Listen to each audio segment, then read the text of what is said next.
All right. Okay, my name is Tadele. I'm from University of Minnesota Natural Research Institute, which is sited in Duluth. And I worked as an environmental engineer. By profession, I'm environmental engineer and mainly working on stormwater management and now stepping up on PFAS treatment using black carbons. So the title of my presentation is Development of Biochar Specification Criteria as Soil Amendment for Stormwater Treatment Systems, which two of my previous presentations, Diana has been talking about standard specification criteria, and Alexandra has been talking about the right use or the right source. So, and she was mentioning about feedstock type, but that the feedstock can tell us everything, it uncovers the biochar properties. And the pyrolysis temperature, they say high pyrolysis temperature. What is high pyrolysis temperature? Is it 600, 400, 900, 1000? And what should be the criteria for specifying the biochar produced at this temperature from feedstock type have these properties? So the outline of my presentation is, first I will go on with background, following by objective and hypothesis, materials, results in discussion, and conclusion followed by future work. So stormwater is a broad topic, so I'm squeezing it a bit down to roadway runoff. So why do we care about roadway runoff? Because roadway runoff carries or transports a complex mixture of contaminants, including but not limited to sediments, trace metals, nutrients, pathogens, grease, oil and grease, and these days there are some emerging contaminants, including PFAS.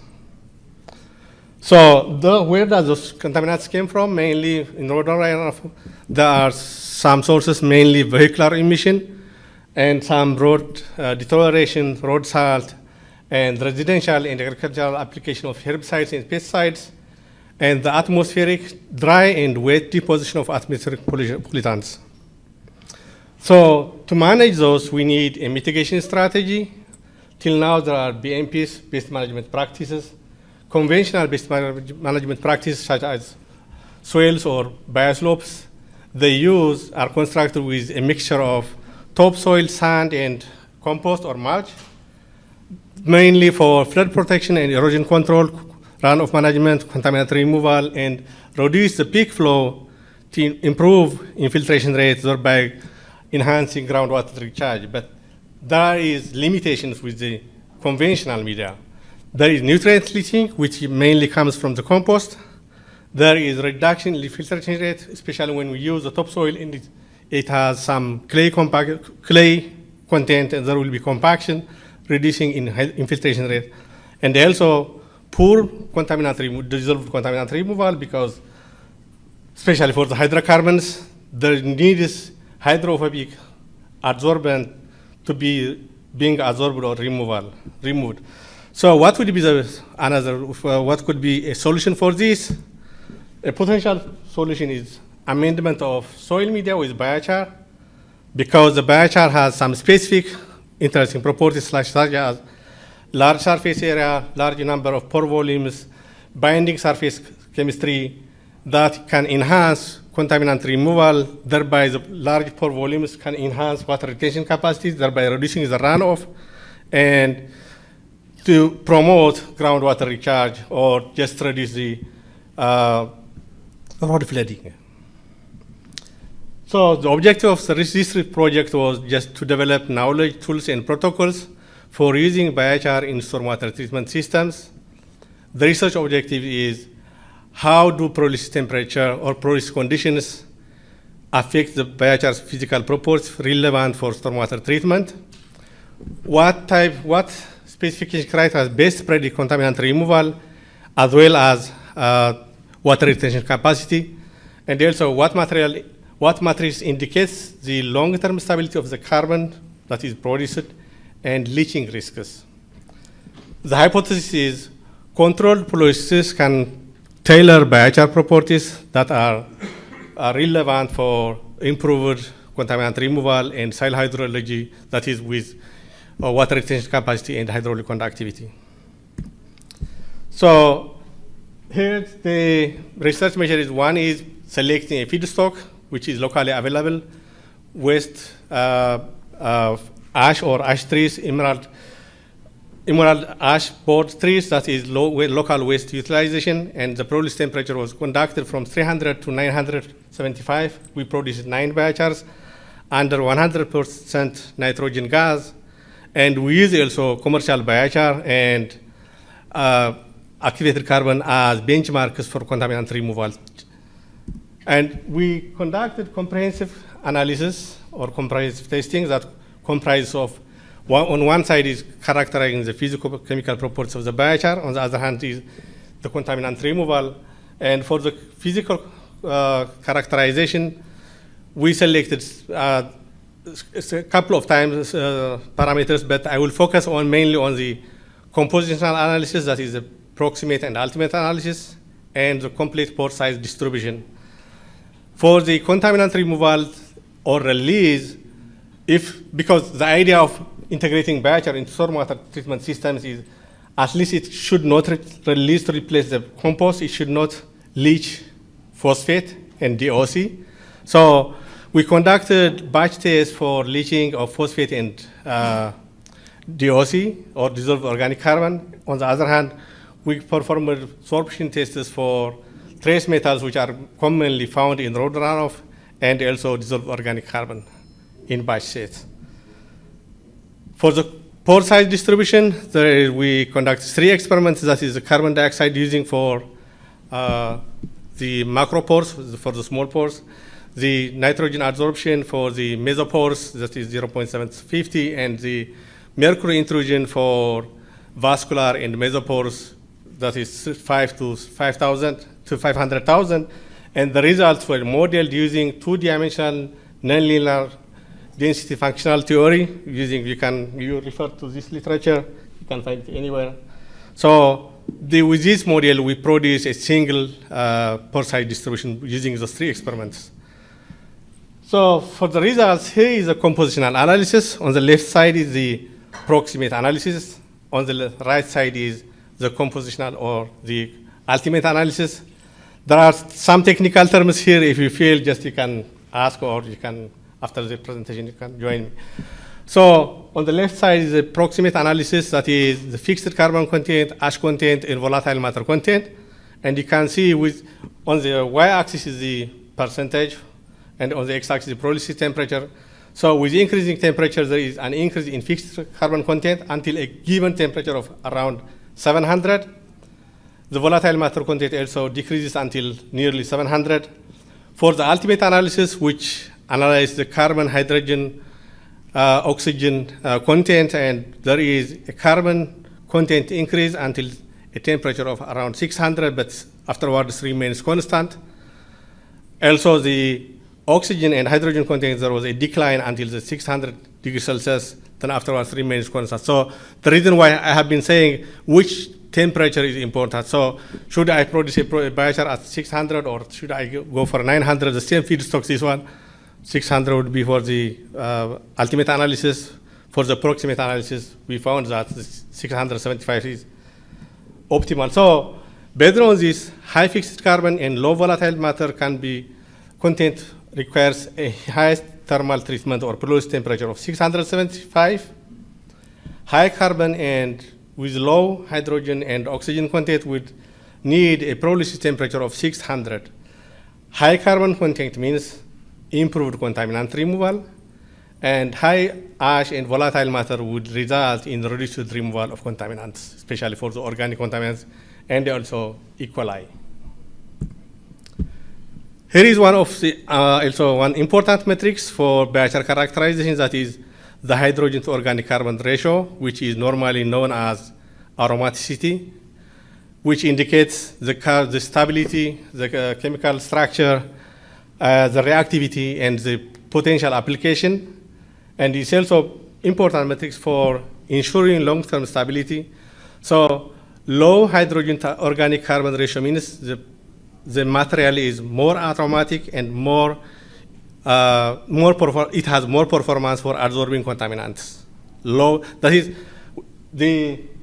with decreasing the hydrogen to organic carbon ratio, there is more performance of the biochar for implementing as stormwater management practice.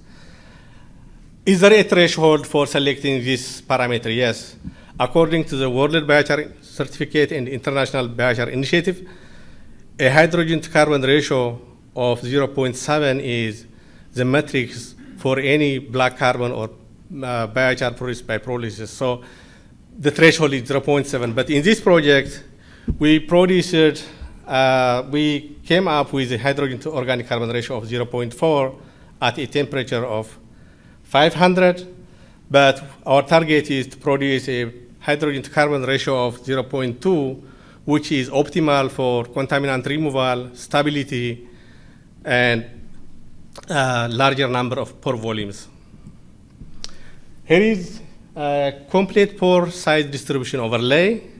So we categorize the x-axis is the pore diameter, on the y-axis is the log differential of the milliliter per gram of the pore volumes. So we categorized into 5 regions, A, B, C, D, E, depending on the pore diameter. The A is for the ultra micropores, B is for the pseudomesopores, C vascular pores, D as pseudo macropores, and A is intraparticular pores, but this data was not included.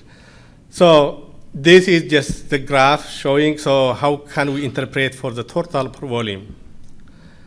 Here what we did, you can see here there is, for each user-defined regime, there is a total pore volume on the y-axis, which indicates the total pore volume, and on the x-axis, pore diameter. So as can be seen in the results here, the ultra-micropores and the pseudomesopores, the vascular pores increased with increasing pyrolysis temperature across the board. For the pseudomesopores, there was an increase in total pore until the temperature of 600, but then afterwards declines. For the pseudomacropores, there was no effect of pyrolysis temperature for the total pore volume across the board.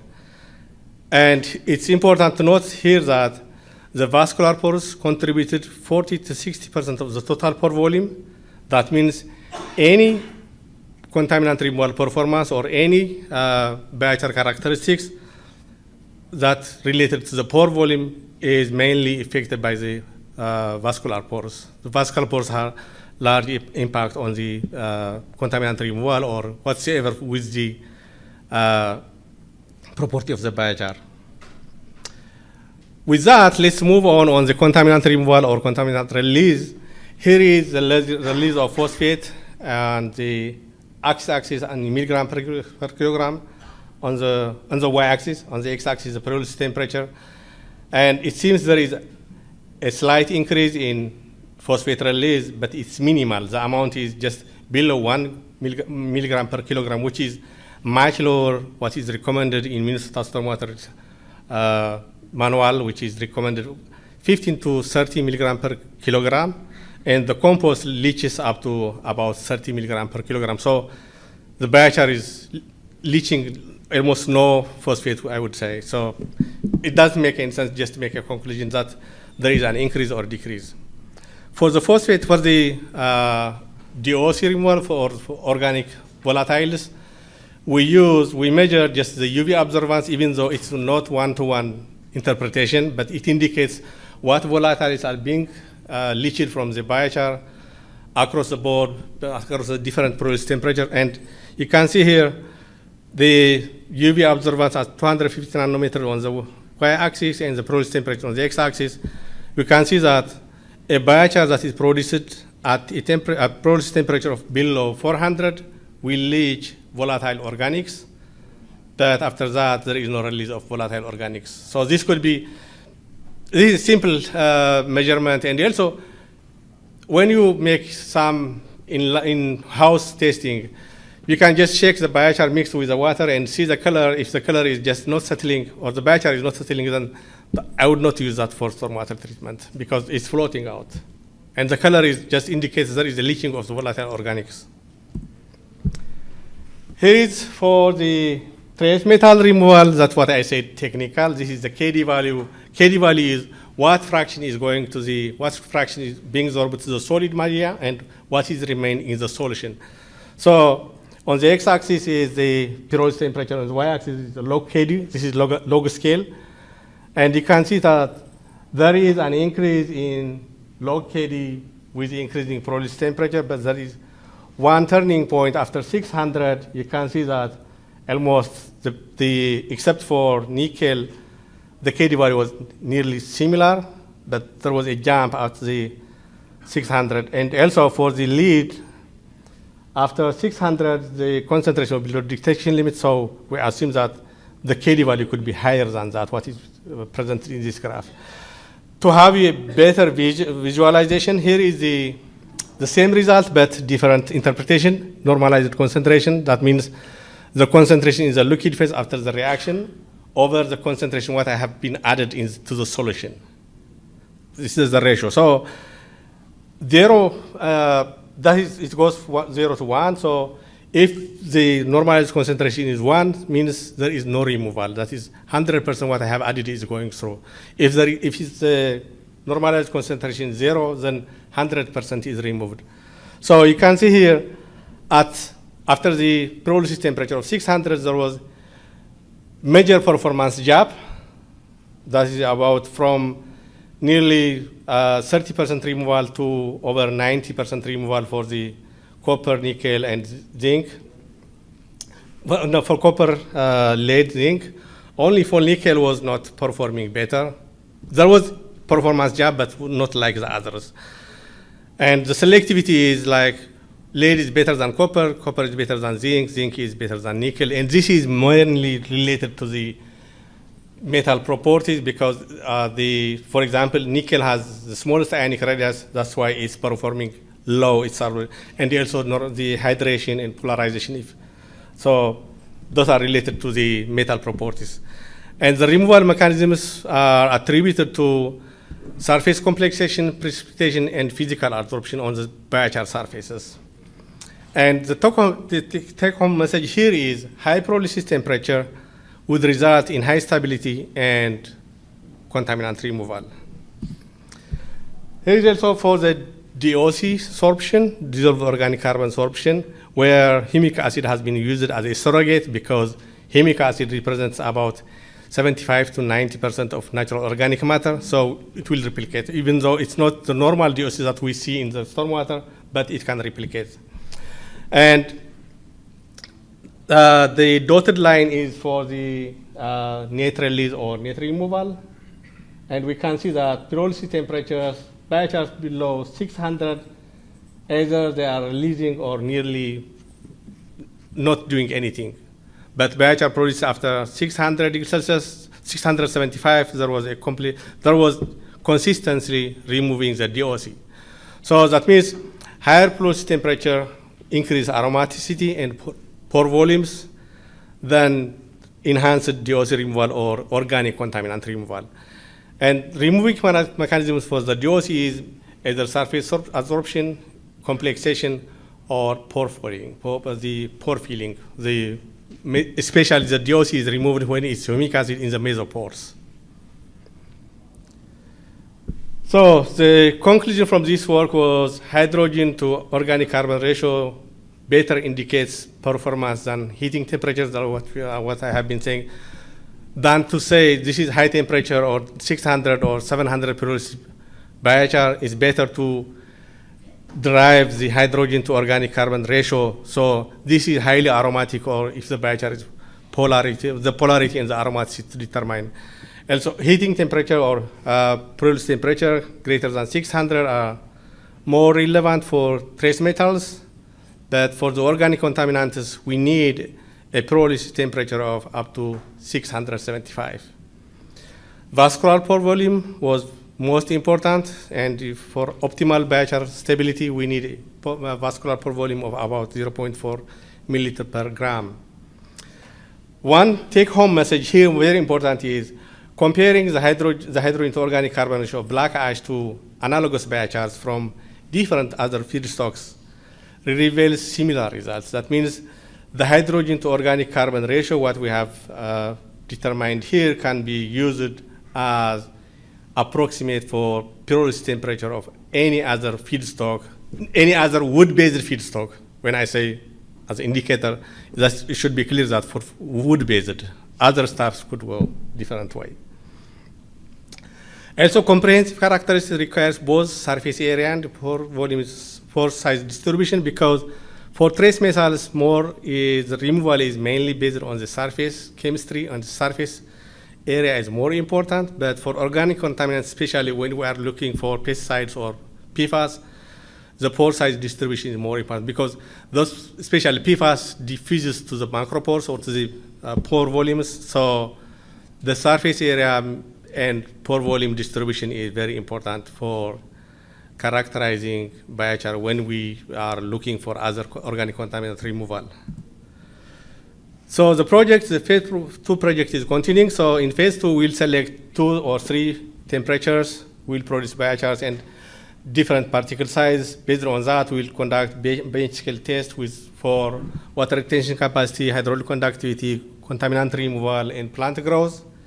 Based on those results, we will go to field test under real roadway conditions. So based on the bench scale, we'll optimize the field scale, and the field scale results will tell us how the scaling up from lab to bench and to field scale, so to make a specification for biochar. With that, I would acknowledge our team from NRRI, and also for funding sources, Department of Transportation, the MINDOT was this project funded by MINDOT, and it will continue for the next 2 years also, another project with this one, with the future work which I showed. Having said that, you can have a look. This is the final, what just go, no go at lab scale for specification. So the property are there, the specification, what should be the number, and the testing methods, that is lab scale testing methods. So this could be help us as go, no go for a biochar when we test at lab scale. If it's leaching a lot of DOC, so why should I take it? Or if it's leaching like 30% of 30 milligram of per kilogram of phosphate, so I would go with the compost or other amendments. With that, I would say thank you.